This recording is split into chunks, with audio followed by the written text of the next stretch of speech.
L'aménagement du temps de travail, une réforme essentielle pour le gouvernement de Jacques Chirac. Ce projet de loi est une nouvelle fois devant le Parlement. Le texte a déjà essuyé un refus de signature du président de la République et une annulation en Conseil d'État. Il est représenté tel quel au Sénat par le ministre des Affaires sociales et de l'Emploi, Philippe Séguin. Le gouvernement a tiré 3 leçons des expériences menées dans le domaine de la durée du travail depuis 1982. La première est que toute réforme sur la durée et l'aménagement du temps de travail doit, pour être applicable, ne pas être imposée aux partenaires sociaux. Et à cet égard, et je voudrais que ceci soit bien clair, notre projet de loi n'impose rien à personne. Philippe Séguin défend son projet, déjà discuté d'ailleurs au Sénat en décembre 86.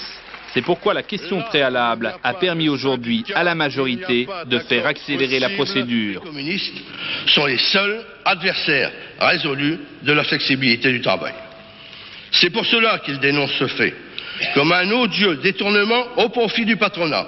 Et c'est tout de même d'une tristesse absolue de voir des parlementaires se réjouir et applaudir lorsqu'on leur annonce qu'ils ne discuteront pas d'un texte que la nation leur confie de discuter. Sans discussion, le texte passera peut-être également de cette façon à l'Assemblée nationale si le gouvernement y utilise, comme on l'annonce, l'article 49.3. Ainsi, le projet de loi concernant l'aménagement du temps de travail pourrait entrer dans les faits en France si tout va bien, comme le souhaite la majorité, au mois de mai prochain.